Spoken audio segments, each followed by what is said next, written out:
Bonjour à toutes et à tous et bienvenue dans ce nouvel épisode de ma série audio, Arthur en aventure.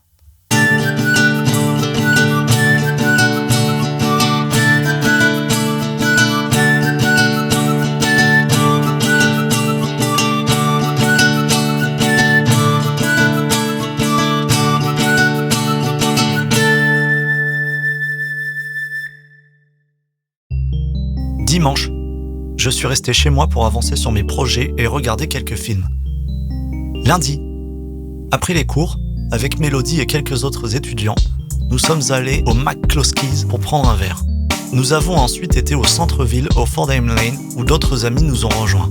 Irla et Tori nous ont également retrouvés au pub.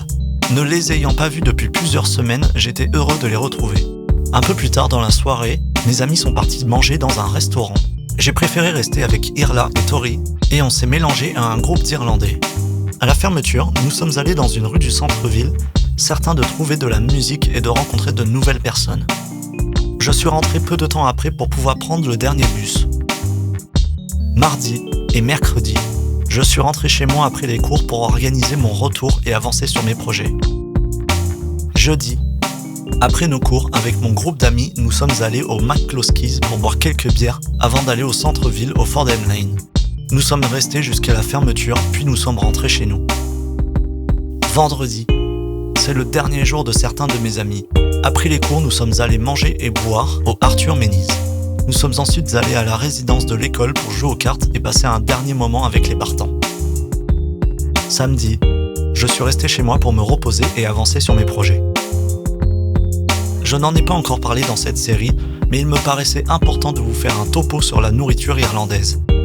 En tant que Français, de manière générale, je vous avoue ne pas être très conquis par les produits locaux de ce pays. En effet, la plupart des aliments que l'on retrouve en magasin sont des produits importés d'Amérique et d'Angleterre. En ce qui concerne la viande, elle n'est pas préparée comme en France. La maturation de la viande n'est pas aussi élaborée et il est conseillé de bien faire cuire sa viande avant de la manger. Pour les légumes, ils n'ont pas vraiment de goût. Ils se développent énormément vu la météo majoritairement pluvieuse, mais sont gorgés d'eau et ne sont pas toujours agréables à manger. En revanche, le poisson là-bas est très bon. Le pays n'étant pas très grand, vous pouvez vous assurer de trouver des produits toujours frais. Les Irlandais ont une tendance à manger beaucoup de pommes de terre qui constituent presque tout leur repas. Quand ils ont envie de changement, ils se rabattent sur le riz. Si vous allez manger dans un restaurant local, ils vous serviront des frites maison avec du vinaigre.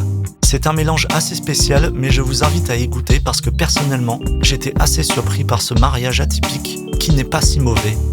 Pour ceux qui ne sont pas adeptes du vinaigre, on va vous servir de la moutarde. Le dilemme entre ketchup ou mayonnaise n'existe pas, mais entre le vinaigre et la moutarde, c'est un vrai sujet de discussion. Dans les grandes villes, vous trouverez beaucoup de restaurants italiens et asiatiques. Et devinez quoi, les restaurants italiens ne proposent pas de pizza. Il y a bien entendu des pizzerias présentes, mais elles sont préparées la plupart du temps par des cuisiniers indiens. À côté de mon école, il y a un magasin avec un comptoir où vous pouvez commander des wraps. C'est l'équivalent de nos tacos en France, car ils sont chauffés au grill. Avec les autres étudiants de l'école, nous allons beaucoup dans ce magasin pour s'acheter à manger le midi. L'ensemble des ingrédients sont présentés devant vous derrière une vitrine et vous pouvez composer votre wrap selon vos envies.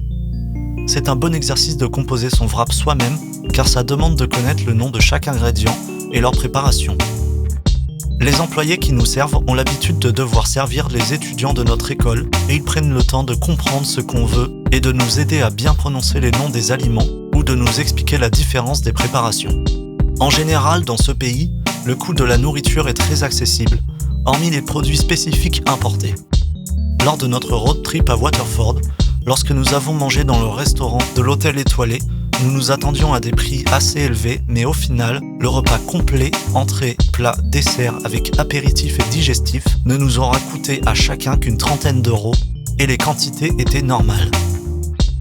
Avec un billet de 5 euros, vous pouvez vous acheter de quoi manger convenablement dans presque n'importe quel fast-food. Voilà, c'est déjà la fin de cet épisode. Merci de m'avoir écouté. Pour suivre plus en détail mon aventure, vous pouvez me rejoindre sur mon Instagram. Je vous laisse avec la musique de fin. À dimanche prochain.